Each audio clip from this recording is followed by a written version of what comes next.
Hey guys, how are you all? Welcome to Let's Start Story on What If Naruto Had Secret Power of Enkidu and Became King. So do 4 blue hearts comment. Be sure to subscribe to our channel and like this video, and please share with your friends and watch till end. Also check out Patreon for I have upload Harry x Hermione uncensored spicy version, link in description. 6 months had passed since the Fourth Great Shinobi War had ended at the hands of the now recognized hero of Konoha and the shinobi world, Naruto Uzumaki, a candidate to be the next Hokage AF. Tear the future retirement of the current Rokudaime Hokage, Kakashi Hatake. Though for Naruto, even after having lived through the wars against Pain, Madara, and Kagaya, it was clear that he was still far from being the strongest Hokage. However, he possessed superhuman strength, fueled by the aid of his partner Kurama. But his last battle with his best friend, Sasuke Uchiha, opened his eyes to the areas he needed to improve. Despite having access to all 5 chakra natures through the 6 paths sage mode, he hadn't fully utilized his potential during the war against Kagaya and the others. But with time, he realized the need to exploit his abilities to their fullest. He didn't have to think twice before starting to exploit his abilities to their maximum capacity. Though he knew he wasn't a genius like Sasuke or his sensei. He had his own methods, none of which they could use without paying a high price. The shadow clone technique, for example, required the user to divide their chakra among the clones, which could quickly deplete their reserves if they were low on chakra or created too many clones. However, any experience gained by the clones during their existence was transferred to the user once they dispersed. This made the technique perfect for tasks like espionage, as the user could send a clone to perform a task, and once it dispersed, the information obtained would pass to the original. Despite the danger the technique posed to the user, Naruto had the advantage of having a tailed beast inside him to assist him, along with his healing factor as a Jinchuriki. He took advantage of this to train in each chakra nature with the help of his sensei and advice from veteran shinobi who had retired after the Third and Fourth Great Shinobi Wars. While training in each chakra nature was challenging, he was not one to easily give up. If he were, he would have given up long ago on his promise to bring Sasuke back to the village or become the strongest shinobi in his village. However, now that his goals had been achieved, he questioned whether becoming Hokage was a good decision. He had surpassed previous Hokages, been recognized as a hero by his village even before the Fourth Great Ninja War began, and defeated Sasuke in their last battle to bring him back, albeit at the cost of losing his right arm. But he didn't worry much about that now, as he had recovered it a month ago with Tsunade's help, who had made him a new arm using cells from the first Hokage. It had been a long process to use it correctly, but being the reincarnation of Ashura and a member of the Uzumaki clan made the recovery process faster than expected, facilitating his training. Now, what he held in his hands was a scroll with instructions for performing the Flying Thunder God technique. He had gone to his sensei just 2 weeks ago to ask for help with something that could make him stronger and faster in his attacks, to be less dependent on shadow clones and Kurama's chakra. It was there that his sensei gave him the scroll that had made his father so feared in the elemental nations, the Flying Thunder God technique. According to what he had read, this technique allowed the user to move from one location to another in the blink of an eye. Though often compared to teleportation jutsu, the speed and range of this technique were much greater, considered the fastest jutsu of all time. Initially, this jutsu was similar to the summoning jutsu, revolving around the manipulation of time and space instead of accelerated movement, but instead of receiving, it sent. Though it seemed like a high-speed movement over long distances, it was actually an instant space-time teleportation movement. Therefore, it was not comparable to the high-speed movement of the body flicker technique, rather. The principle of the technique was similar to the summoning jutsu. Thanks to this, users could fly through space-time with a speed that surpassed the body flicker technique. To activate the technique, the user had to place a special seal or the technique formula, jutsu shiki, to mark the desired destination. Once this was done, the user entered a dimensional void that instantly transported them to the seal. The seal could be applied almost anywhere through simple physical contact, including the opponent themselves or any medium around them. Since the technique could affect anything in contact with the user or somehow connected to their chakra, it could be used to teleport people or objects in contact with the user. However, the size of the object and the desired distance dictated the amount of chakra that needed to be used. He had been studying it for the past 2 weeks to perform it correctly, even practicing calligraphy, which he found annoying but necessary to understand the technique. It was during these moments of study that he wished he had inherited his father's genius to do complicated things faster. However, it wasn't really necessary, as he had his own methods to learn faster.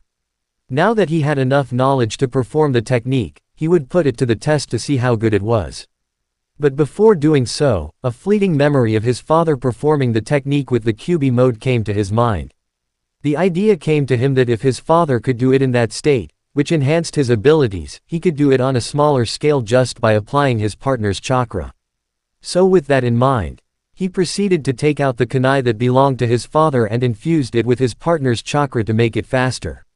Mental space. Kurama, better known as QB, had made sure since the end of the war 6 months ago that his friend companion didn't do anything stupid that put him or himself in danger. And in the months of peace, it had become easier for him to do so. When Naruto dedicated himself to his training to expand his arsenal and not depend so much on him, he let him be, seeing no danger in that, able to sleep without any interruption due to Naruto's foolishness. In those months, Naruto had matured enough to think before acting. But his sleep was now interrupted when he felt that apart from his chakra, something else was being taken for something he didn't know. Since Naruto hadn't used his chakra in a while, he checked Naruto's memories to see what he was doing to use his chakra, to see if he had gotten into a fight dangerous enough to resort to his chakra. Upon quickly viewing Naruto's recent memories of what he was doing, he tried to stop the foolishness his friend companion was about to do, but it was too late to act. Outside the mental space, having enough chakra from his partner to carry out his idea, he didn't wait any longer and threw the kunai infused with his partner's chakra, connecting with it to perform the technique. He hoped he would simply appear on the other end before the kunai crashed into something, but what greeted him was a gush of himself abruptly, causing him to lose his balance and disappear in a strange flash that no one saw. The darkness was all he could see around him, just darkness. His senses were too confused to detect any threat, so all he could rely on was his luck. Even before focusing on his senses, he tried to contact his friend companion for some extra help, but nothing happened. No matter how hard he tried to communicate with him, it was futile. It seemed pointless to keep trying if the result was the same. So now he would just focus on his senses. But now all he had was luck to survive wherever he was. So, without further ado, he began to walk forward, facing the darkness with the limited sight he had. However, one thing was clear, he was in some kind of cave or something similar, as he could feel the dampness on the floor and walls. 30 minutes later. All right, it was official. He was fed up with being where he was. He had walked for more than 20 minutes, and everything he saw was exactly the same as what he had seen before. No change in the environment or his senses. Still disoriented and unable to contact his companion. The only good thing that had happened during this time was that his chakra had returned. He could feel it inside him since he arrived wherever he was, but it felt restricted. As if it had some kind of seal denying him access to his own chakra, reminiscent of when his teacher used to seal him when he lost control. But now that wasn't important. What was important was that he finally had access to his chakra, so he could orient his senses better to figure out what kind of area he was in. However, little or nothing served him. It was the same pure darkness or silence. So now he didn't see the point in continuing to walk if the result would be the same. So, the best idea he could think of was 2 ideas. The first was to leave it a LL to luck and give a Rasengan towards the wall to make his own way, with the risk of being crushed by a rock or, in the best case scenario, trapped in a worse place than where he was. And the second was to take a break and then continue walking aimlessly to see if he found a way out. So, what to do? The first one was the most tempting but also the riskiest, as well as the most stupid. And the second was the most boring but safer than the first one, without a doubt. Deep in thought, he only got more irritated. He wasn't one to think about complicated things, that was for Tamari. He was more about action. Doing whatever came to mind first and then worrying about the consequences. But if there was something the war had taught him, it was that thinking things through would lead to a better outcome. But now that wasn't on his mind. All he wanted was to get out of wherever he was so he could go eat some of his favorite ramen. So, without waiting any longer, he stretched his hand forward, beginning to concentrate chakra in the palm of his hand to start generating a Rasengan. If there was one thing he had learned in his self-imposed training, it was how to perform the Rasengan with 1 hectare. ND did not take too long doing it with a clone. Something more than the war had left its mark on him. Even the smallest seconds were indispensable to win a battle, something that was reflected in his last battle with Sasuke. But he just shook his head to focus on his Rasengan. No more than 10 seconds passed when his Rasengan was the size and strength to destroy a wall.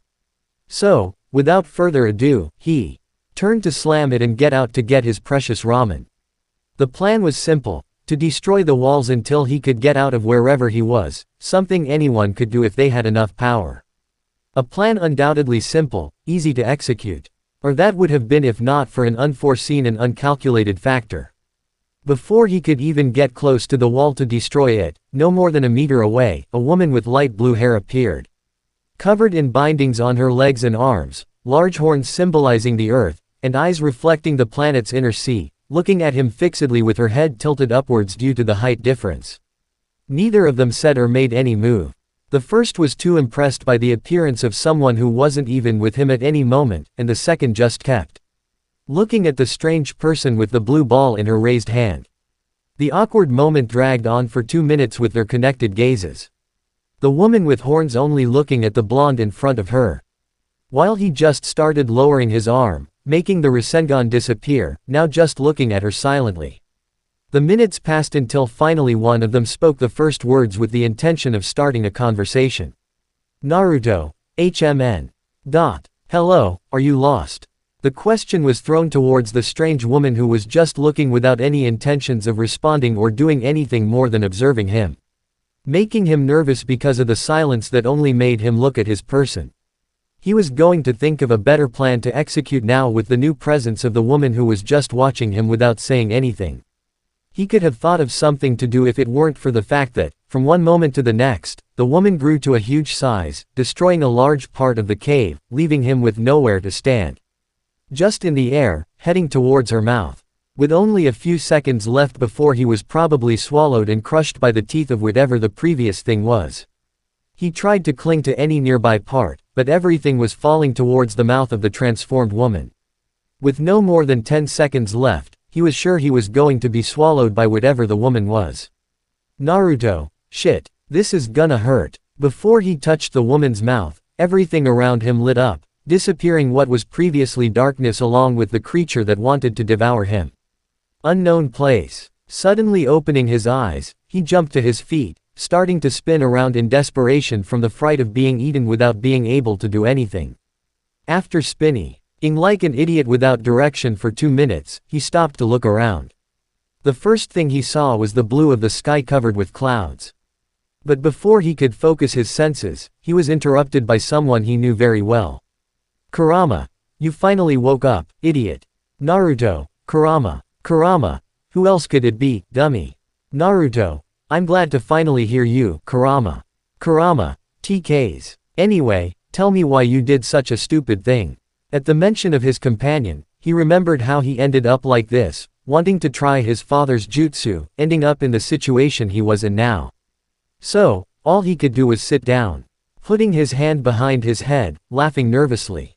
Naruto, well, I thought that after understanding the Flying Thunder God technique, I could execute it like Dad did in the war when he arrived. Kurama, of all the stupid things you haven't done in the last few months, you had to come up with such stupidity. But there's no turning back now. Get up and explore where your stupidity led us. Naruto, well, alright. With that said, he got up from the ground to look around where there was only sand. It could be that he was in some area of the sand village, but he wouldn't be sure until he checked. So, ready to find out where he was, he started walking slowly towards the entrance of the village. If he had already committed a gigantic stupidity, he didn't want to commit another causing a stir in a village he didn't know. So, he would enter calmly to not cause any problems. Now he would undoubtedly have a lot of work. First, to find out where he was and then to find the woman's friend to help him. He promised he would, and he never broke a promise because that was his ninja way. Walking for a few minutes through the desert, he finally reached the entrance of this village kingdom. But seeing their attire very different from his own, he stopped before attracting unnecessary attention. It was clear that if he arrived like this without further ado at the entrance, he would be detained for being an unknown person who would surely be seen as a threat, something he wanted to avoid at all costs if possible. So, seeing the shape of the people's clothing in the distance, he thought about how to pass unnoticed. After thinking for a few minutes, the idea of using the transformation technique came to his mind, a basic jutsu taught at the Ninja Academy in Konoha and Cons. Either the most difficult among E-rank jutsu, as it requires constant chakra emission while mentally maintaining the form. For this, the user must be interacting with the environment, causing a lot of mental stress for novice ninjas. Although he wasn't exactly an expert in using this jutsu, in his self-imposed training in the past months, he had made an effort to learn to use it well for any occasion.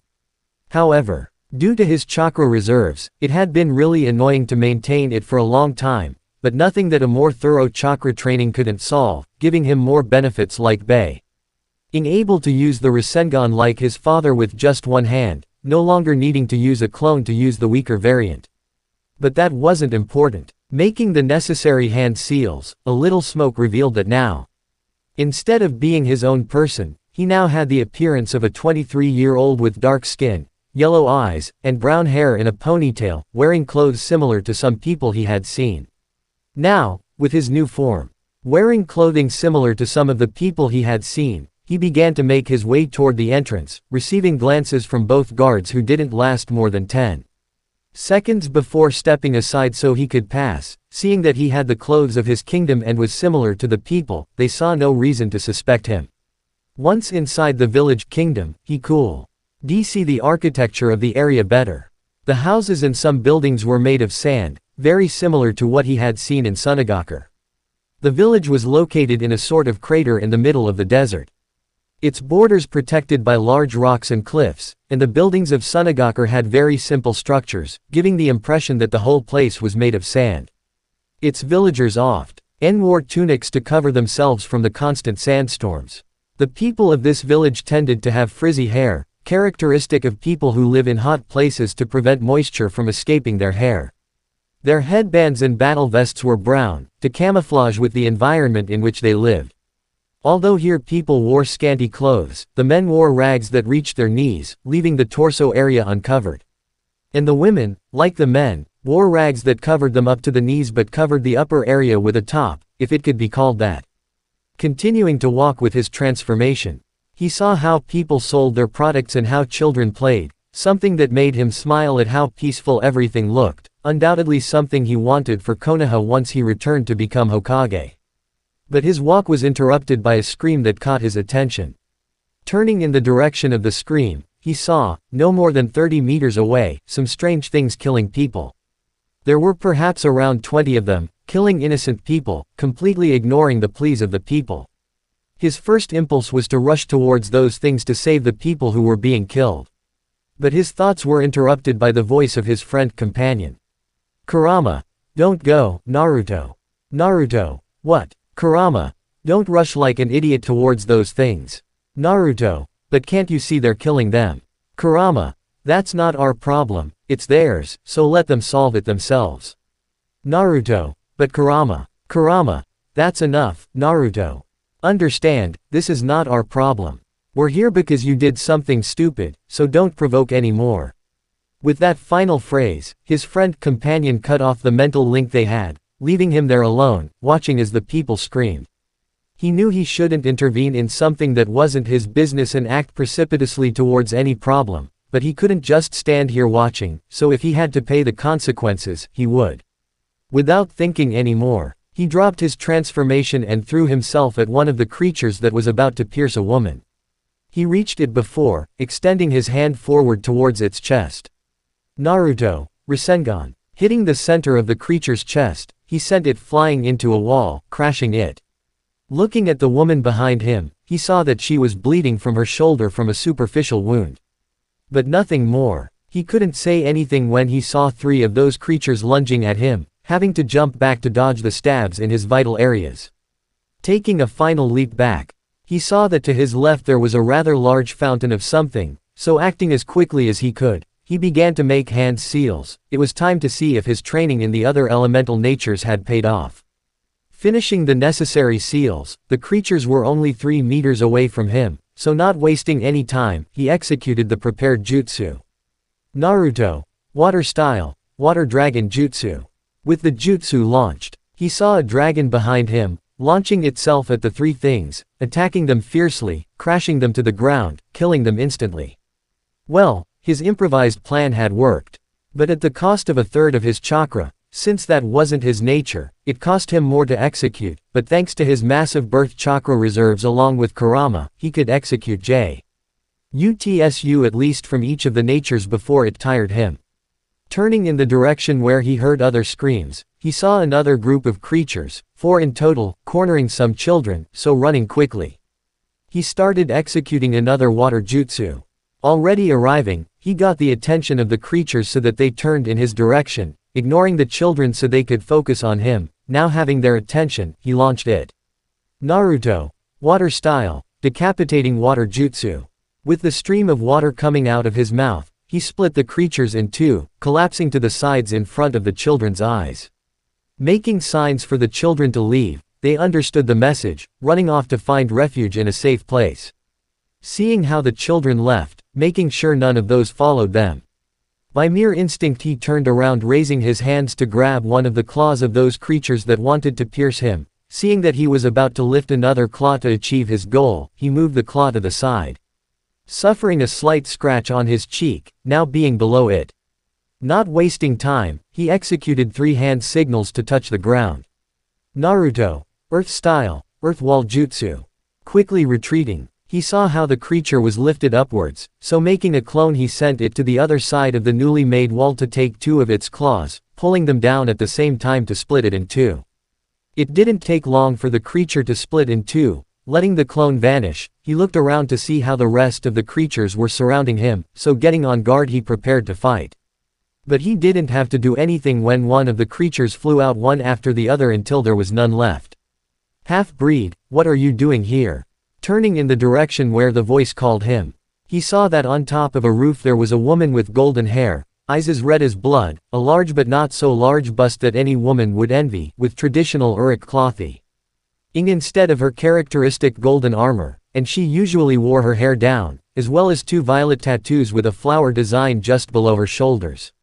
Naruto. Huh. Answer me, half-breed, or you'll end up like those trash. Naruto. Excuse me, but I don't know what you're talking about. Incorrect answer, half-breed. Without waiting for another word, he saw how the woman began to eat golden circles from which a variety of weapons came out, pointing directly at him. Naruto. Wait, there's a misunderstanding here. Not letting him speak anymore, he saw how the woman began to throw the weapons in his direction, having to jump to equal each one of them, but it seemed that they wouldn't end. Jumping onto a roof, he wanted to run away from there, but the weapons kept appearing in his path, frustrating his escape. So quickly retreating to a clear building, he crossed his fingers, performing the jutsu that characterized him in his childhood. Naruto. Shadow Clone Jutsu. It is considered a forbidden jutsu since it can be potentially dangerous for the person who performs it, seeing how all the clones are given the same amount of chakra directly from the user. Few people are capable of using this technique effectively due to the large amount of chakra it consumes. However, this weakness is not a problem for Naruto, due to his massive chakra reserves. Thanks to these reserves, he can create hundreds of clones, maintaining a good supply of chakra in each one. Confusing the woman with his clones while destroying them, he took the opportunity to run away from the area to lose the woman and avoid any misunderstanding. Getting into the alleys of the structures, he moved far enough away to see in the distance as his clones vanished, receiving the memory of Aya. One of how they were pierced by those weapons made him grimace at how they ended. He had to admit that that woman, whoever she was really fierce in attacking his clones to the death, but now Hat wasn't something he could think much about because he looked up to see that it was already getting dark, so now he had to find a place where he could sleep. Walking for a few minutes, he found it in place on top of a structure where he could rest, so leaning against the wall, he closed his eyes to rest. With Gilgamesh, he had already finished with all the copies, watching as there were none left. Letting out a sigh, he would deal with the unknown subject later. Right now, he had a kingdom to keep calm from the attack of these things. Gilgamesh, you were interesting, half-breed. The night had passed for Naruto. Now it was daytime on the rooftop of the building where he had to take refuge to avoid causing more trouble than had already happened yesterday, especially considering his brief encounter with that woman who was hurling weapons from those strange golden circles towards his clones. From the memories of those who had the misfortune of receiving them, each weapon either decapitated them or struck them directly in the heart, killing them instantly. It was something he really didn't want to experience. While he had already received a Chidori directly to the heart once, Luke Killy that day it had missed its mark thanks to Kurama's help, which healed him to prevent him from dying of blood loss. But if one of those weapons hit him, it would surely mean certain death, especially considering the speed at which they were coming towards his clones. So for now, he preferred to avoid that woman if possible, or at least until he found the woman he had to help at the request of that mysterious woman. But for now, he wouldn't waste any more time thinking about that woman. Right now, he would have to leave the building to gather information about the place where he was now to get an idea of where the individual that woman had told him to find might be. Although, upon further thought, that strange woman hadn't given him any description or even the name of who he had to find. In simpler terms, he was clueless on his own. Letting out a sigh, he looked outside the building where he was, watching as people began to leave their houses and set up their stalls, probably getting ready to start selling their food. Speaking of food, his stomach growled, demanding sustenance for the day. Remembering that he was in a new place that wasn't the elemental nations or any place he knew. He would have to find his own food somewhere in this kingdom or village. While he could steal from some of the stalls, he didn't want to attract the attention of the guards, so it was better to search the kingdom or village in one of the areas where he could see vegetation.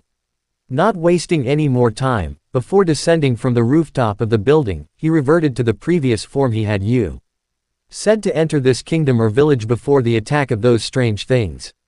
With the successful transformation, he descended from the rooftop of the building, making sure no one saw him leave there. And began to walk down the street of vendors, who only glanced at him for a few seconds before returning to their tasks, ignoring him or not paying more attention than necessary. Walking around the kingdom or village for about half an hour in search of something to eat, he could see people rebuilding houses along with the stalls that were destroyed yesterday in the attack of those strange things he had faced.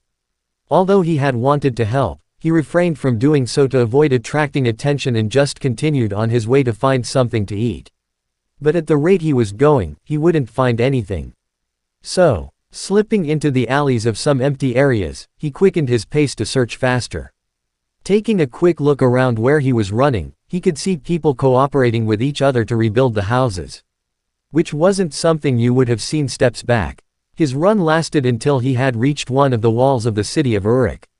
Actually, from where he had spent the night, he wasn't too far from the west wall of the kingdom or village of Uruk.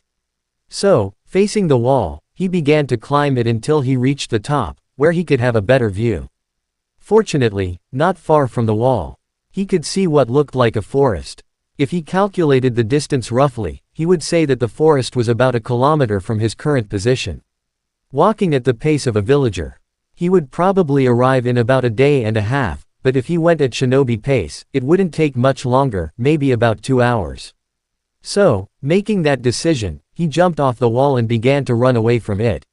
Starting to run through the sand. Time skipped 2 hours. Well, he definitely hated these damn sands. Throughout his journey to the dam entrance of the forest, he had to deal with creatures that looked like overfed worms and the same things he had faced the day before, which filled him with sand everywhere and made the path more difficult to cross than he had planned. But shaking his head, he just started to enter the forest to investigate and see if he could find something to eat. If luck was on his side, he hoped there would be a lake or something similar where he could Take a bath because since he had arrived in this place, he had still been wearing the same clothes. Walking through the forest, he could see that it was quite silent, only hearing the wind and the occasional animal that passed quickly before hiding. Venturing further into the forest out of curiosity, his luck finally seemed to change because now in front of him was a lake where he could take a bath. To remove all the sand he had collected from the walk here. Not wasting any time, he removed the top and bottom of his clothes, leaving him in his boxers. He entered the water and started to remove the sand from his hair and other areas. After spending a few minutes in the water, he looked towards where his clothes were and, taking advantage of the lake, started to wash them in the same place for a few minutes until they were clean. After that, he left them on the branch of a nearby tree to dry. Waiting for his clothes to dry, he looked around to see if there was anything edible, but all he could see were trees and bushes of unknown plants that he wouldn't risk eating, even with Kurama to heal him. So, that gave him an idea. He could put to the test a training he had in mind for a few months. So, not wasting any more time, he sat on the ground in a meditative position to start absorbing natural energy from the environment. To his surprise, the natural energy of this forest was much purer than that of Konoha for some reason. With purer energy in the environment, it took him half the time it would take to enter Sage mode. Testing some movements in the lake, he could see how the natural energy of this forest enhanced his attacks more than natural Sage mode. But now that it was confirmed, he began to channel chakra through his palms, causing the yin seal on his palm to glow faintly due to its use. And started to make hand seals. Finishing with his manual seal execution with his right hand where the yin seal was, he touched the ground, letting his chakra flow through his arm to the ground for a few seconds. Removing his hand from the area where he put it, he watched as a tree began to grow slowly from the spot until it reached its maximum maturity, now revealing a fully mature apple tree. Smiling at his work, he took an apple to examine it for a few seconds to see if it had any strange alterations. Seeing that it had none, he took a bite to check its taste, and he wasn't disappointed. It tasted just like an apple. What he had done was combine the water and earth natures with the help of the yin element to result in the wood element. It was something he had seen with Captain Yamato in the past and hadn't understood very well at first until now that he had done his own training with some shinobi to expand his repertoire of skills. While it was true that his primary element was wind, after the war with the help of 6 Paths Sage mode, he gained access to the 5 elements, something he didn't waste to expand his jutsu repertoire. With the help of the Leaf Shin Obi, who didn't hesitate to help their hero who saved them from ending up in an eternal dream and becoming White Zetsu, he remembered during his training how Captain Yamato had explained to him how to use the wood element with the help of the water and earth elements. So with access to those elements, he wanted to replicate the wood element, which he had achieved to some extent, but since it wasn't attuned to those elements, it took its toll, consuming almost or more than half of his chakra. That's when he had the idea of using Sage mode as the catalyst for the elements. By consuming natural energy, the use of other elements not properly trained was easier, and the chakra consumption was less than it would cost him to just make a tree like the one he had just made. But stopping remembering past events, he had just finished eating his 3rd apple, letting out a satisfied sigh for finally satisfying some of his hunger, because he couldn't think of anything else when a noise happened behind him. Turning around in case it was an enemy or a wild animal, what he found was a woman, whose beauty transcended gender, with long hair that gently shone in a light green color, and an appearance that gave the impression of being 16 years old. In front of the mysterious woman who had appeared out of nowhere, he remained silent, admiring the beauty of the woman, one that he had rarely seen in his life since the war and during his training. Very few times had he been static in front of a woman during his life, although that could be because at that time he was on his self-imposed mission to rescue his friend from the darkness where he had sunk, and because of his childhood crush on Sakura, even though the crush was more because she was one of the first people to recognize him as Naruto and not just as his friend companion Kurama. Of course, there had been more beautiful women he had encountered that he hadn't noticed until after the war, such as the Mizukage Terumi, a very beautiful woman with a slender figure. Reddish-brown hair that reached her ankles, a bun tied with a dark blue band, 2 locks of hair, one covering her right eye and 2 crossing over her chest, just below her chin. Her eyes are light green. And one with whom his godfather had engaged him without him knowing before he was born. If he remembered correctly, her name was Shizuka, a girl with white ski. N of medium height who looks notably curvy and a considerable bust. She has green eyes and long black hair down to her waist, which she has in a high ponytail style with short bangs. Normally, she wears a light green kimono. While on missions, she has a black forehead protector and also the uniform of her village, but hers is gray, with an armor protector on her right shoulder, gray gloves, and an opening in her shirt that reveals her cleavage. But he snapped out of his memories because of the words of the woman who now had him facing her with her hands on his cheeks. Enkidu. Upon hearing the unfamiliar name mentioned by the woman, he raised an eyebrow, not recognizing that name or anyone by that name. Surely, the woman, still blushing, must have mistaken him for someone else. So, gently taking the woman's hands away from his face, he stepped back about 2 paces from the woman who still looked at him. Enkidu. Naruto. Excuse me, but I believe you must have mistaken me for someone else because I don't recognize that name or anyone named like that.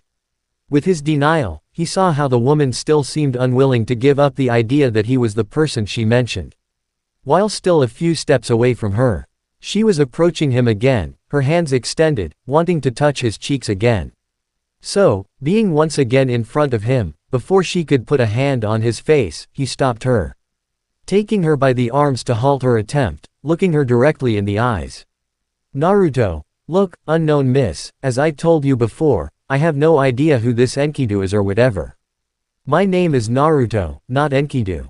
So, I ask you to stop whatever you had planned. With his last words to make the woman understand, gradually his wise demeanor faded from his face, no longer emanating as if absorbing the natural energy of the environment. Now stopping any attempt by the woman to get closer to him. Now seeing how the woman stopped her attempt to approach him, he proceeded to release her arms to see her now starting to move away from his sight, gradually fading into a kind of dust, leaving in the air some last words that he managed to hear. You're not complete yet, but you will be soon. With that last comment, he stopped hearing the voice of the strange woman, turning around to different sides to see if she was still in the area, but after a few seconds, he confirmed that there was no one else but him. Letting out a sigh, he brought his right arm to the back of his head to scratch it, looking up at the sky, seeing that it was already in the afternoon, but if he had to say what time it was, he would say it was past 5 by the position of the sun where it was now. So, with that in mind and leaving the strange woman who confused him with who knows who, he had 2 options. The first would be to go back the way he came to get to the forest, but he would have to go through the same thing again, something that he really wasn't willing to go through now, so he only had the second option, which was to find a good place here where he could sleep peacefully without any beast or anything bothering him while he slept. With all that in mind, he stopped touching the top of his head to put on his clothes, which, although still wet in some parts, was nothing out of the ordinary that he couldn't bear. Taking no more than 5 minutes now with his clothes on, he started walking through the forest in search of someplace with a good position to be calm and where he could see if anyone attempted against his life while lowering his guard at night. Walking through the forest, seeing that it didn't change much, he continued forward for a few more minutes until in the distance he could see what looked like a stone tip. So, walking towards it, it took him no more than 10 minutes to arrive. Now seeing what seemed to be an abandoned temple for some years, broken in some parts with plants sticking out in some places. Stopping examining the temple, he began to climb the stairs to see it closer and check if the place was in minimum conditions for him to spend the night inside. Climbing the stairs completely, he reached out to open the temple's door and check its conditions, but before he could touch it to open it, the image of a strange creature with horns came to his mind, presenting only a mouth without an eye that could see. Being silent, seeing the strange creature in front of him, he saw how it seemed to watch him, analyzing him for a few seconds before its mouth moved without emitting a noise he could hear. He tried to approach the creature to understand it better or feel it somehow. But before he could even take 5 steps forward, he was aggressively pulled out of his trance, being pushed backward and falling on his backside, seeing the temple door still closed with cold sweat running down his forehead. Faced with such a strange event, he checked the condition of his body to see if he had any wounds or something strange. With a quick check, he decided to check The state of his mind if something strange had happened. Mental space. Entering his mental space, he looked around to see if something strange had happened, but seeing that everything was still the same as the last time he had been here. He began to approach his friend to see if he had felt anything. Naruto, Kurama, did you see what just happened? Kurama, I have no idea what you're talking about, kid. All I saw was you standing at the entrance of that temple before you stumbled. Naruto, seriously, didn't you see the strange thing that appeared out of nowhere? Kurama, I have no idea what you're talking about, kid. You're probably going crazy being in that forest after that strange woman appeared. Naruto, you know what, forget it. This whole day has been the strangest. Kurama, probably so. Better sleep to clear your thoughts. Naruto, I will. Starting to leave his mental space, he began to disappear, leaving only his friend who, seeing that he was completely gone, turned his head to look at his back, where a green light was floating over the water, pulsating from time to time. Approaching until he reached the green light, he stared at it, analyzing it fully to see if it was something familiar to him, but seeing that he couldn't come up with any idea of what it was or something he had seen in the past, with one of his claws, he touched the nearby water in front of the bright green light, letting his red chakra flow. He saw how it began to surround the green light around it for a few seconds until he showed how the chakra acted as chains holding the green light, not letting it move or affect anything nearby. With his work done, he began to move away from the now chained light to lie down on his paws, closing his eyes to rest for a while. He had told Naruto that he hadn't seen anything of whatever he saw. What he did feel was something starting to make its way into Naruto's mind to do something strange that he had stopped when it was doing whatever it was. He didn't know what that green light behind him was, but whatever it was, it wanted to interact with the boy's mind in some strange way, but as long as he was here, he wouldn't let whatever that was join Naruto. Not until he at least proved that it wasn't anything bad for the moment. Outside the mental space, with the same Naruto after he left his mental space, he began to get up from the ground to look around, seeing that since he saw that strange creature and entered and left his mental space, not much time had passed.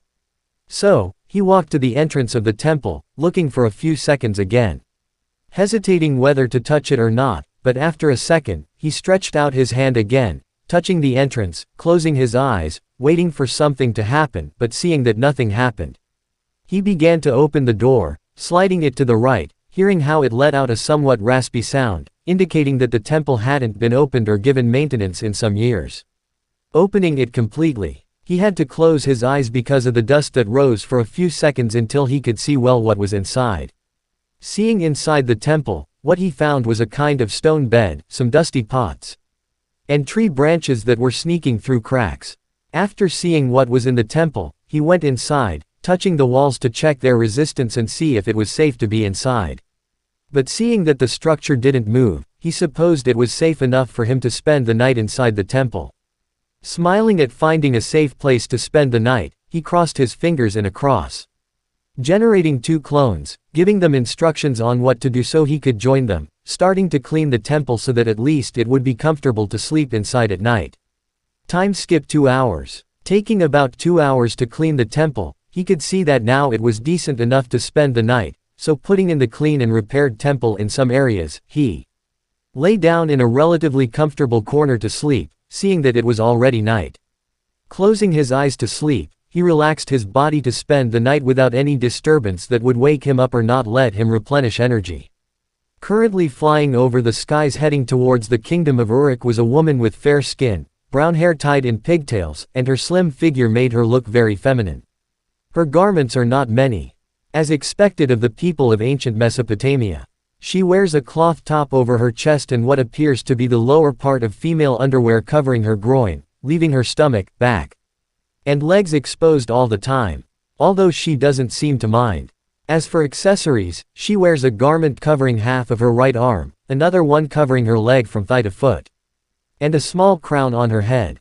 Riding her and Galta Kiggle she, Venus's fire that shakes mountains, she was heading to see a certain queen to address some issues that had arisen in the past few days due to some anomaly according to the gods that needed to be resolved so as not to affect the balance of power between gods and humans. although she herself knew that few things could be a problem for the gods. They had become paranoid since the birth of the Queen of Uruk, thinking that their end would come at the hands of this person. While this was not far from the truth, it wouldn't happen in a short time. Although they were annoying with this, it didn't take away the fact that she herself was a goddess and had to see for herself, so it would be better to clarify things so they would stop bothering her. Although she now just shook her head to put those thoughts aside and continue her way, seeing that not far ahead was the kingdom of Uruk. Now all she had to pass was the forest in front of her. One that she didn't have much knowledge about, but from what little she knew that it was the nurturing place, so to speak, of one of her greatest past mistakes. Starting to fly over the forest, she slowed down, seeing that it was no longer necessary to go fast, so she would go at a slower pace to rest. Hovering a few meters ahead of the forest, she could see, with a quick glance down, that she had already crossed a quarter of the forest, so it wouldn't take long for her to cross it completely to reach her destination. However, she had to suddenly stop her flight towards the kingdom of Uruk as she felt something strange beneath her starting to make the forest's nature stir and fill with an energy she didn't recognize. Starting to descend to the ground at such an unknown event. She wanted to investigate what it was because rarely something like this happened, so moving out of curiosity, she began to walk towards where she felt the greatest concentration of this strange energy.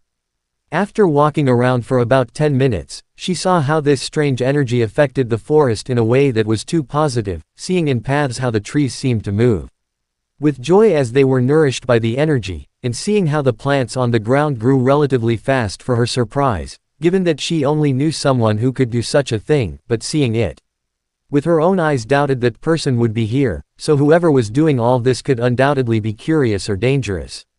But now that she stopped seeing how this energy affected the environment, she saw that she was now in front of a temple that she recognized perfectly, causing her discomfort again because the temple that was now in front of her and emanating with intensity the strange energy was the temple of Uruk where Shamhat served as a sacred prostitute.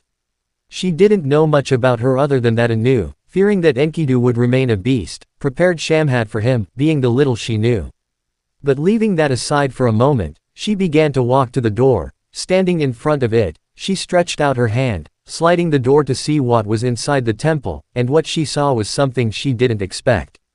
For in the center of the temple stood a man surely coming out of his adolescence with blonde hair, something strange to see since she only knew one person with that characteristic.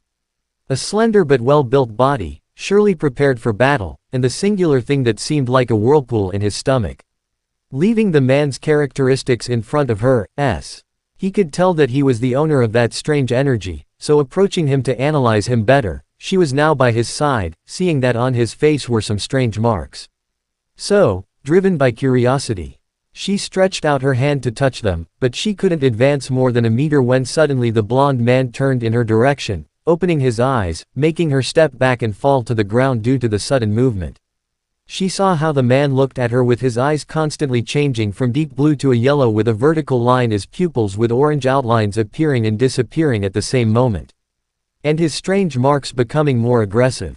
Faced with such a thing, she quickly got up to move away from the man who now sat taking his face with sweat running down his face. Whispering things she didn't understand, so she waited a few seconds for the strange man to stop saying nonsensical things and notice her presence, earning herself a strange look from him. She wanted to speak, noticing that the environment had calmed down, but she couldn't because the man had stood up from where he was, looking at her with a raised eyebrow, speaking. Naruto, well, I don't know who the hell you are. But I ask, why were you spying on me? Are you some kind of pervert who enjoys watching people sleep? Faced with such words from the stranger in front of her, she wanted to reply to deny such things. She was none of those things. She was Ishtar, the goddess of beauty, good harvests, war, lust, discord, and fertility in Mesopotamian, Sumerian, or Babylonian mythology, as well as one of the many mother goddesses whose power derives from Mother Earth. The deity of Venus who rules over good harvests, bringing prosperity to people, and also a goddess who rules over war and destruction is a great deity who, among the deities, received many rights and authorities from the gods. A fanciful deity who is free and uncontrolled, famous for having numerous lovers. It is said that Shish, Made advances with all her energy to those she liked, regardless of whether they were humans or other deities, and also that she had many lovers, regardless of whether they were from the domain of men or the domain of gods. So being reduced to a pervert with strange fetishes was an insult to her pride to be called that by a stranger, especially since the man in front of her said such words when he was only wearing pants, leaving the upper part of his chest uncovered, clearly showing his well-toned abdomen, surely from training for battles. Stopping abruptly before something came out of her mouth. She realized that her thoughts were flowing freely, giving her indecent images of the subject in front of her, so taking her head, she began to shake it to get those images out of her mind. For his part, Naruto, seeing how the woman in front of him acted, dropped a sweat drop from his forehead due to the strange behavior the woman had acquired a few seconds after his question, giving him the impression that the woman was out of her mind, and if so, he hoped she wasn't like that strange guy his friend Shikamaru had told him about. If he remembered correctly what Shikamaru had told him, strange guy harmed himself to face his opponents, so he hoped the woman wasn't as crazy as that guy.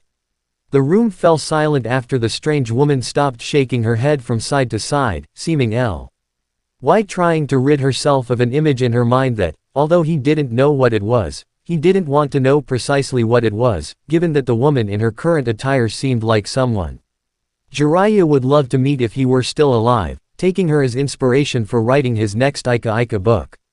But setting that aside, he separated from the stone bed under the woman's gaze to go not far from where the bed was, into a corner to grab the top part of his clothing and put it on.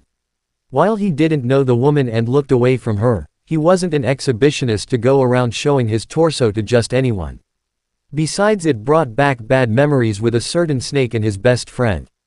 Although he didn't know what his friend did training during the 3 years with the traitorous snake in the past, it still made him uncomfortable to know that Orochimaru wanted to take his friend's body, which in a certain way, if you didn't know the complete context, sounded too strange, even sexual in a way. But those were matters of the past now. At the moment, he supposed his best friend was on his journey of redemption, while the snake still roamed the elemental nations, no longer causing harm but still researching all the jutsus he wanted to know. With the top part of his clothing already on, he turned his gaze to find himself now completely dressed, facing the woman who observed him silently. The silence lingered for a few more seconds, neither of them knowing what to say to break the silence. Though he was fed up with it, he wasn't one to stay quiet for long. So, he decided to introduce himself to break the strange moment they were currently in. Naruto, well, this is weird, so let's break this awkward silence. I'm Uzumaki Naruto, nice to meet you. Smiling still, despite the previous awkward silence, he extended his hand forward for a handshake, as one would when formally introducing themselves to a stranger. Yet, with his left hand nervously scratching his head, he added his personal touch to his characteristic greeting when meeting someone new in the elemental nations after the Fourth Great Ninja War, when different people came to the Leaf Village just to meet him. Even though he was new in this new village, he preferred not to be rude and greet properly as his master, Kakashi-sensei, currently the 6th Hokage, had taught him. Meanwhile, Ishitara remained silent, watching every move of the strange man in front of her as he introduced himself, extending his hand respectfully. Though for the man in front of her, this was becoming somewhat normal, for herself, it was still too strange for 2 important factors, but mostly for a third one that had formed in her mind, one she didn't intend to tell anyone. The first factor that made this still strange in her eyes was that in the forest they were currently in, especially in the area where she found the man in front of her, was a sacred place where very few had access, and the few selected individuals had power or status far above average. This was because in the forest lay the temple of the divine courtesan called Shamhat, someone who, it is said, served as the sacred prostitute of Uruk to calm a beast made by the Babylonian gods. One that was no longer alive due to certain circumstances she preferred not to remember. The second factor that made this strange was that after the death of the divine beast made by the gods, the forest where she stood had assumed a tranquility that had not been affected for a long time. And now that had vanished like sand carried by the wind because before Ching this forest while she was in the heights, she could feel and see with her own eyes that a strange energy she had never seen before began to surround a quarter of the forest, filling it with a vitality never before seen. Although that was odd, the strangest thing in her eyes when she landed in the forest was that the trees and plants seemed to block the way the more she advanced to reach the temple. And even though undoubtedly these were strange things in her eyes because they had never happened in the past years, what had her attention right now was still the man in front of her, who had his hand extended. Taking that into account, plus the two past factors, she preferred to be cautious with the man who, although he looked friendly, the aura around him was not normal at all. Because, although the man might not want it or not know it, he was emitting large amounts of that strange energy. But analyzing it in the few seconds she could, she delved deep enough for the alarms in her head to sound. Because, for starters, the man not only overflowed in overwhelming amounts of that strange energy, but she could also feel an energy she was very familiar with, and it was nothing less than divinity. Something that people like her should have in their blood, with divine beasts being creations of the gods themselves, like the heavenly bull, or better known as Gugulana, a beast said to be the size of a mountain with dimensions such that its hooves and legs towered over several houses, though its appearance was similar to that of a small black boar, with blue horns, 4 protrusions protruding from the spine, and 2 golden stripes. But going back to the previous flags, the ones that were now warning her to be careful with the man in front of her, put her on alert for any hostile movement the man might make. Because among the gods they fought very often. But that wasn't what had her so alarmed. She knew most of the gods, and knew that almost none of them were as stupid as to be near this forest. Considering it was close to the kingdom of Uruk, which was ruled by the king that most of the gods hated and feared, none other than Gilgamesh. He was the cornerstone between the gods and humans for being half god, half human, born of the union between the king of Uruk, Lugalbanda, and the goddess Rimmit Ninsun. Born with a body that was of the highest quality by mortal standards, and knowledge that reached the truth, Gilgamesh was born, designed, to become king and the cornerstone of the sky between ascending humans and fading gods. Being the only one of his kind that had been seen so far in human history as in the gods, but now at this moment she didn't know what to think if this was the case or something strange had happened under the noses of the gods, including herself. And someone similar to Gilgamesh had been born. But that was sure that it shouldn't be like that because almost no god would dare to lie with a simple human without having anything special that attracted their attention. Even though that didn't matter now, all of that was irrelevant now. If someone similar to Gilgamesh had been born under the noses of the gods, it had to be eliminated at all costs because the gods couldn't deal with another being like Gilgamesh. So, without the blonde man noticing, behind her she was preparing an attack to kill the blonde without him noticing, but before she could make her attack, she saw behind the man the figure of a beast with 9 tails beginning to form, growing at a gigantic pace, transforming the man's friendly aura into a corrosive danger, overwhelming her. Feeling overwhelmed by what had appeared behind the man, unconsciously she took a step back with a few drops of sweat running down her face. Few times in her life had she felt this sensation of being overwhelmed by something unknown, but before she made a reckless move that could put her life in jeopardy at any moment, the being behind the man disappeared, leaving her alone again with Naruto, who was now waving his hand in front of her face to get her attention. So, blinking, she looked back at Naruto again. Seeing that she had finally caught her attention, he let out another sigh for the strange woman in front of him. If he was honest with himself, he didn't interact much with women, given that most of the women he had met in his life were quite peculiar, to say the least. Best examples that came to mind were Sakura with her explosive temper, Granny Tsunade, who also had an explosive temper despite that her appearance gave much to talk about because despite being a woman of 54 years old, she had the appearance of a woman in her 30s, and Hinata, who was too strange but respected her courage, especially in the war when she encouraged him after seeing Neji's death in front of his eyes. It was the first time he had lost a friend in front of him without being able to do anything, something that undoubtedly affected him at the time, and if it hadn't been for Hinata, he would have been in a trance that would have led him to death. But those were events of the past that he preferred not to remember, at least not for now. But that didn't matter now, for now, he did. Want his mood to drop by thinking about his dead friend. So, looking at the woman, he preferred to move on from her, even though it wasn't really his style to do such things with people, it was the best he could do to avoid attracting unwanted attention. So, quickly passing by the woman without her noticing, he ran out of the temple where he was to return to the village kingdom to see if he could find information. In the training he did on his own after the war, he had learned that information was the most important thing when one was in unfamiliar territory. So, he would gather informatio. And to find out where this person he was assigned to help called Gilgamesh was. With Ishtar, she really didn't know what had just happened. From one moment to the next, she was overwhelmed by the strange beast, and now the other. The blonde man who was in front of her had disappeared in a blur of speed that she couldn't see because she was still distracted with everything that had happened before. So, with that, she turned around to see if she could find the blonde man again and see if he was a danger to the gods or someone who would unbalance the power currently held throughout Mesopotamia. Starting to fly from the temple, she began to look to see if she still found him. She hoped so before someone else found him and did something stupid. But without anyone seeing after the temple was left empty. A few minutes passed before a figure appeared, looking in the direction Naruto had gone, running back to the kingdom of Uruk to find his target. The journey back to the city of Uruk had been calmer than the last time. For some strange reason, if he recalled correctly, when he was heading towards that forest where he had slept in the temple, the ground seemed as if the sand only wanted to allow him to leave nothing of his body behind. But now, the whole way had been calm without any trouble. However, it was not something he hadn't seen before. The best example he could think of to compare these sands was Sunagakure.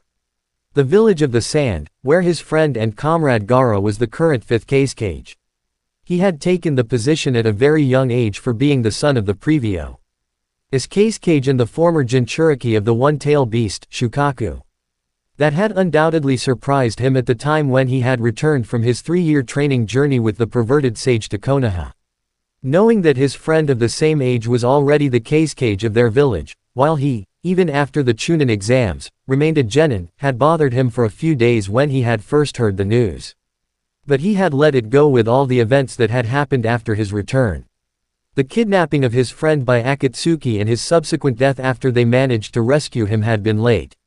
Although his death had only lasted for a few minutes when Granny Chio decided to give her life to revive Gaara with her strange jutsu, one that he never fully understood, but over time, he had seen other jutsus similar to it. The second reanimation jutsu he had seen was when he had fought against the supposed leader of Akatsuki, Pain, or by his true name, Nagato, an Uzumaki like himself but who, for some reason he didn't understand at the time, had the eyes of the Sage of the Six Paths, the Rinnegan. But after that, the last reanimation jutsu he had seen was the one with which his father had been brought back. If he recalled correctly, Kakashi had mentioned it once during the war, being called the Edo Tensai. Strange, yes, but he didn't complain. Thanks to that, they had managed to win the war with the help of the previous Hokages and traitorous ninjas who, in the end, had chosen the path of redemption. The best example of that was his friend Sasuke, who he had fought against too many times. And his last battle in the Valley of the End had still been the first after his betrayal. He found redemption after defeating him at the cost of losing both of his right arms, but nothing permanent that couldn't be recovered. In the end, his friend had redeemed himself for all the crimes he had committed in the past and would be on a path of penance thanks to Kakashi's help as the Okudime Hokage and the one who had asked the other Kages to give him a second chance to pay for his crimes, not on a path of redemption for good. Although those were things of the past now, he had to go on a mission, which, while not his obligation to fulfill, he couldn't simply reject a request for help because if he did, he couldn't be at peace knowing that he could have helped someone be on a better path than they were on. But now fulfilling his promise to that woman who had asked for his help was becoming complicated, mainly because he didn't know what the person he had to help looked like. Ian didn't know anything about the terrain where they were. He had been there for about 3 days without any information about the person. And he couldn't just go down the street asking for the pay.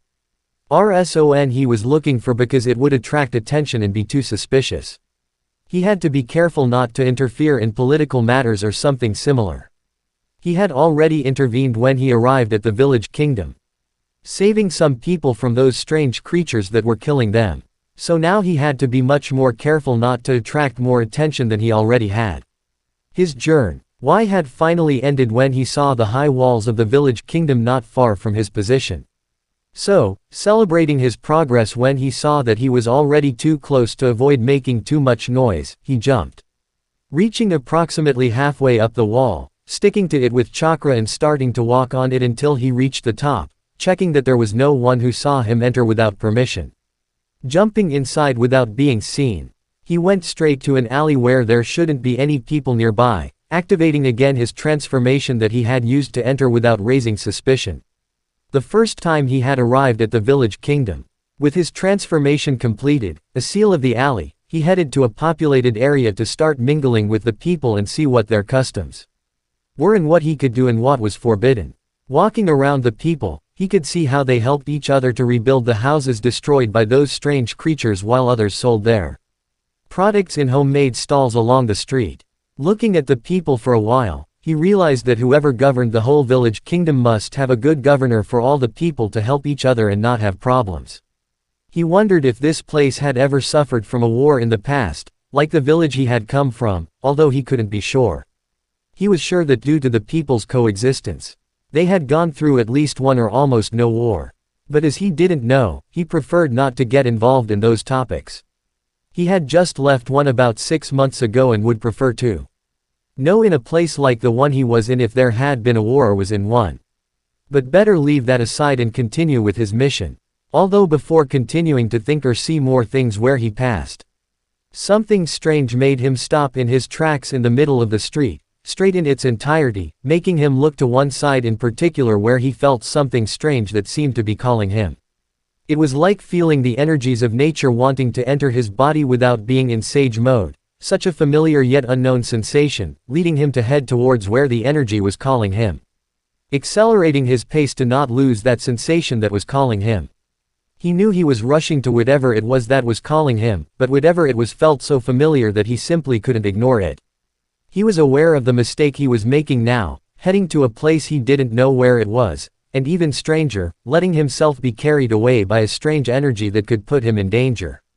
But it was like an urgent call telling him that whatever it was, it wanted to have his presence in front of it.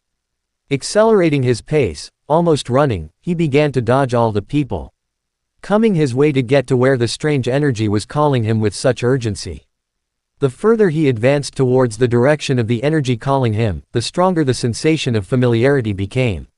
So wanting to get there as soon as possible, he entered the alleys, jumping up on the roofs of the houses and starting to jump on them until he reached his destination. It didn't take more than 2 minutes jumping between the roofs until he had finally arrived where he felt the greatest concentration of the energy calling him. He looked around at all the surroundings to find where it emana. Ted from or who was calling him until he found the person from whom that energy was emanating, being the most prominent in the area. It was a woman with golden hair and eyes the color of blood, her attire being traditional Uruk clothing. Her hair long down to the bottom of her back, with 2 violet tattoos with a flower design just below her shoulders. Seeing the woman from the rooftop where he was, he could feel how the strange energy was urging him to go to that woman for some reason, but his reasonable part clearly told him that it was not a good idea to get involved with a stranger. So, he was conflicted whether to go with that blonde woman who apparently hadn't noticed his presence yet. But before he could make a move, his senses shot up when he felt that presence again that he had encountered in the temple. Acting quickly, he jumped off the rooftop to hide in the alley, watching as the strange woman he had encountered before descended from the sky. The woman with exhibitionist clothing had descended to the ground, looking around presumably to see if she could locate him, and she was about to see him if it wasn't for the blonde woman who looked in his direction, starting to yell at him for some reason. "Ishtar, what the hell are you doing here? I told you I didn't want to see you in my kingdom." "Ishtar, I'm sorry, I swear I'm here for a good reason. The duty of a king, so known as the supreme monarch of his own kingdom, is to care for his own people so that his realm prospers over time, whether future generations take on the new mandate.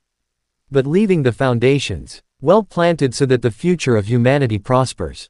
But for a king to be the undisputed leader of his realm, he must also know how to govern. If there is a figure of power, respect, and wisdom aiming monetary stability and the morale of his people, so that the kingdom does not fall into enemy hands or, in the worst-case scenario, destroys itself, as has happened with different kingdoms around the world. However, nowadays, this is hardly likely to happen, given that the one currently ruling the largest kingdom in the world was Gilgamesh, a unique king-queen in his own right, born of the ancient king Lugalbanda and the goddess Rimit Ninsun. Born with the perfect physique by human standards from the very beginning of his childhood, he was both envied and loved by the people of his realm. Rumors said that the purpose of his birth was to serve as the cornerstone between gods and humans, who were gradually fading away. However, as in history, everything was not always the same, ing with the passage of time without being able to intervene, even with the total power of a god. Because from childhood to his current adult life, Gilgamesh's behavior had changed significantly. Whereas in his early life, he used to have affection and sympathy for others, appreciated by the people who praised him as the best king-queen for having earned the title of the greatest king ever. He was also known as a tolerant, wise, and just person, demonstrating a real personality of superiority. However, as time passed, his behavior also changed, becoming a total opposite of what he was in his childhood. Being as he was, he did not possess the immortality of the gods, but neither was he a human being like any other. He did not belong completely to either side, born as a guardian of humanity, in the words of his progenitor. The other gods had planned for him to become a good king, loving unity, and who would unite the earth, praising and worshipping the gods equally. However, he never submitted to them or their will, considering his own interests better. He ruled the kingdom as an individual, taking the time to indulge himself at his own expense, regardless of what others might say about him. He mastered every treasure he collected in his life, with the conviction of treating good and evil equally. When they danced together, he was the same. Gilgamesh's own belief was that the gods had lost their positions by bringing him into existence. He rejected the gods as something that belonged to past eras, becoming a king too arrogant, narcissistic, and hedonistic by nature, who would only enjoy the best and most luxurious pleasures of life. A proof of this was that he only ate the highest quality foods.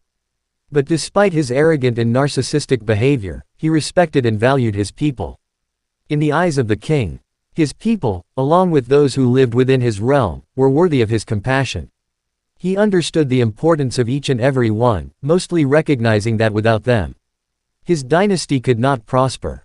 But at some point in his life, he set out to kill those who were expendable. However, although he thought they were just pawns, he believed that no one was superfluous. Acknowledging that he needed each and every one of his subjects, he mentioned that he carried his people in his heart wherever he went. As for gathering the treasures of the world, those were events of the past, and a story for another time, to be told to those whom the king considered worthy of his trust.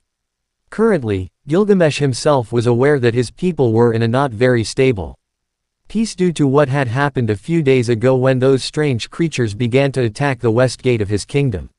For the time being, whatever those strange creatures were, he would kill them so that they did not disturb his realm. But even though that had already happened, his thoughts were currently elsewhere, due to some sudden events that had occurred not far from his kingdom, in a location he knew very well. The day before, having been resolving matters for his queen, seated in the throne room, he decided to rest for a few seconds from all the work he had done since morning to ends. His realm's stability for the time being, when things began to calm down and the citizens, along with his soldiers, were calm while he resolved the problem of this strange plague that had spread just about 3 days ago. Leaning back on the throne, he rested his head on his forearm to rest it in a comfortable position, so he could better rethink his plans on how to deal with this strange plague that had attacked his realm recently.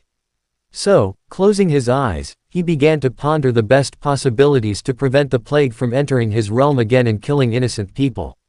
Although he wanted to spend some time pondering what to do, his thoughts were interrupted when he felt something pulsating on the back of his head, gradually becoming more noticeable, starting out as nothing more than a slight annoyance that wouldn't interrupt him until that pulsation began to grow larger, to the point where he had to pay attention to know what it was.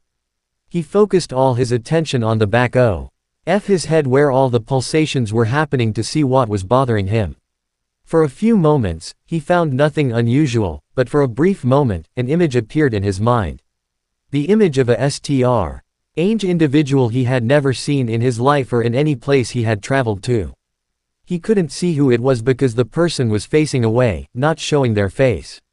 The only thing visible about the subject here was that he was in a completely destroyed area, standing amidst the wreckage with a mostly white cloak with red edges resembling flames that flickered in the wind.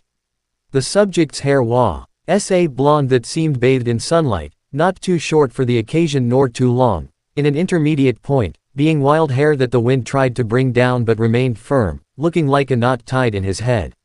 She wanted to approach the subject to see him better and know who he was, to see if he was a threat to her kingdom or someone she had seen in the past but couldn't remember until today.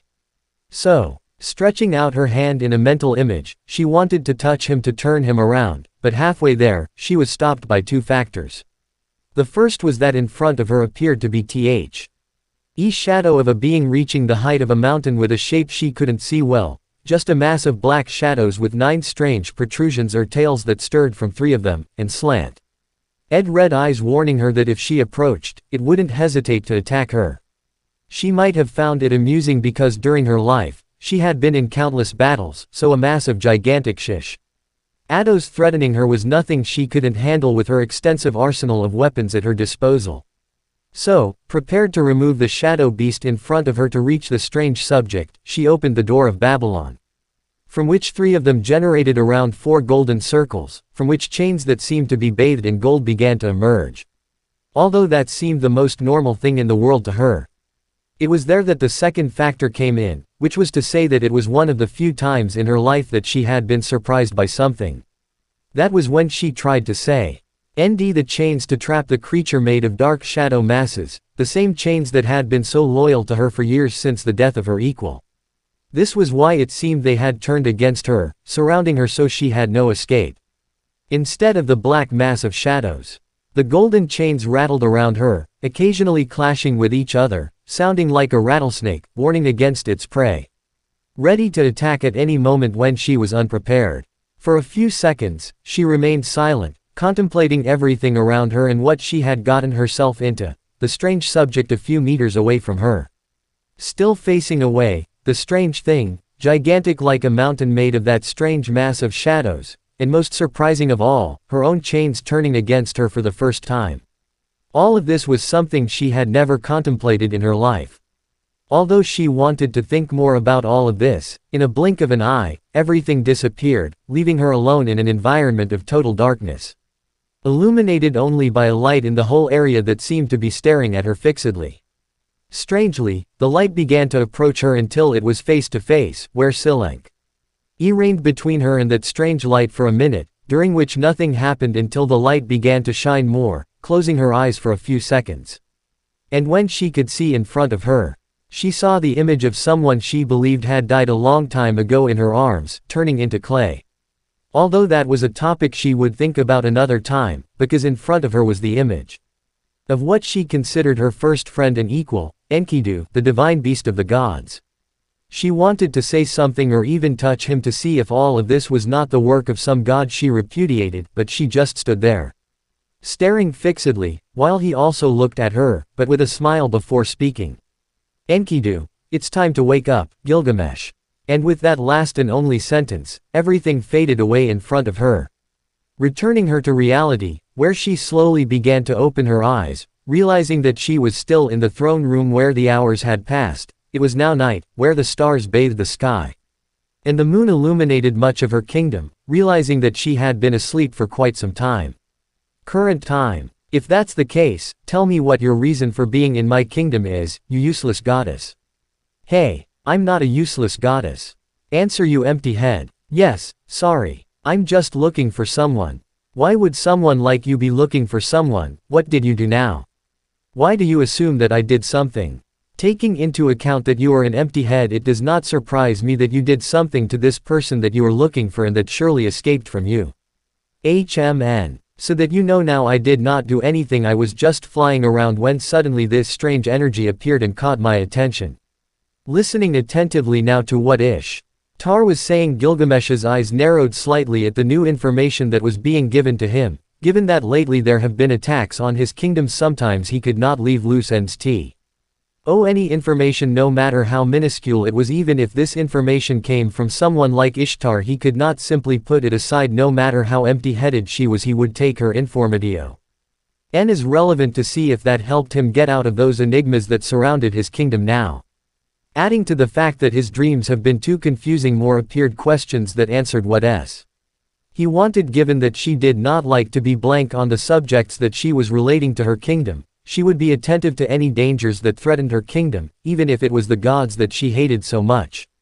She would kill him if necessary to keep her people safe. She had already lost who she considered her equal because of the tantrum of an annoying goddess, so now she would not lose her kingdom because of some idiotic gods who thought they were the big thing. Even though for her they were only annoyances that she could deal with at another time, for now her priority would be her kingdom. Given that as king she had a duty to them, knowing that they had the duty to sacrifice themselves for her. That was something that she had already debated a long time ago, getting rid of the saint indispensable so that her people were better. But after a while of thinking about it, she came to the conclusion that everyone was indispensable for her kingdom. No matter what he worked on, it was important for her kingdom. All that was influenced after the death of his best friend and the only one who could equal him in terms of power. During his journey he returned from the shadows of oblivion, emerging with a presence that could outshine even the brightest of stars. His return is a manifestation of his unwavering determination and his constant quest for knowledge and power. He brings with him a treasure trove of arcane knowledge and magical artifacts that no mortal could even imagine. In his hands, the symbols of royalty become powerful weapons, and his mastery of magic manifests in spells and enchantments that defy the very laws of reality. Every word he speaks resonates like a divine decree, and every gesture is a reminder of his lineage as the king of heroes. His journey was called The Return of the King is not only a triumphant return, but also a display of his multifaceted character. Although his arrogance and pride are undeniable, he also shows a more compassionate and thoughtful side. The experience of his past adventures and his encounter with exceptional beings have transformed him into a wiser and more understanding ruler. His presence inspiring both admiration and respect, and with it, the promise of unforgettable adventures and challenges that only a hero of his caliber could face. His story, as rich and complex as his own existence, leaving an indelible mark in the imagination of all who have the privilege of witnessing his epic. But there were other topics that he would think about later to admire his own greatness. Now he had things to do, like solving the problem of the plague in his kingdom, but that was what had him stopped. He was blank about why all this was happening, and the only person who came to mind that could be related to the current events as the only one, he declared his equal to someone who did not understand what was the connection of him with what was happening now and why now. In his dreams the image of Enkidu appeared. He still remembered when he first encountered Enkidu outside the temple of Uruk, who immediately declared that he would rebuke the king and rectify his arrogance. They engaged in a battle that spanned several days, with Gilgamesh forced to use all of his strength to match his shape-shifting opponent. He was angry, or perhaps shocked, that he had for the first time encountered someone who was his equal, insulting Enkidu by telling him that he was a lump of clay. Gilgamesh was forced to extract the treasures he had been carefully storing away, which would mark the first use of the Gate of Babylon as a weapon, and although it was a reluctant and forced humiliation at first, he eventually began to enjoy it, bringing them out into the open without regrets.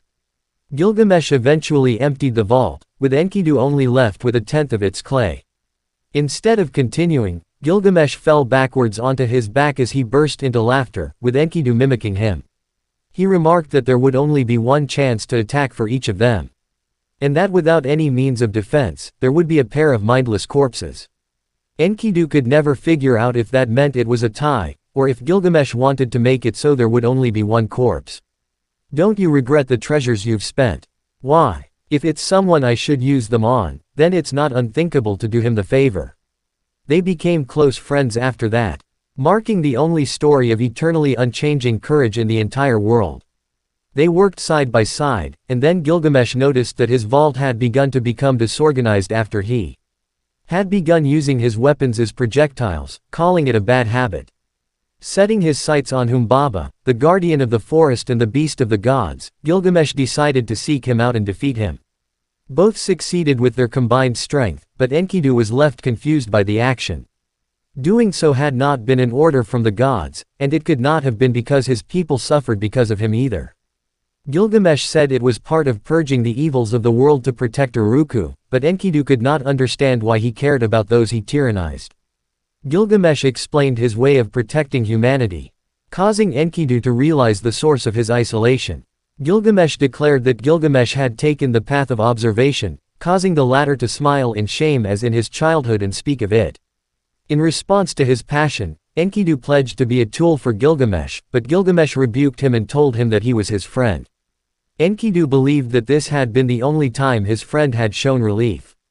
Until that point, Gilgamesh had lived by his own standards, collecting wealth, fighting with his friend, and purging the land of witches. Enkidu's return to dust and death greatly changed his views. Death had never inspired sorrow or fear until that moment, and had never been on his mind, though he knew he expected it all.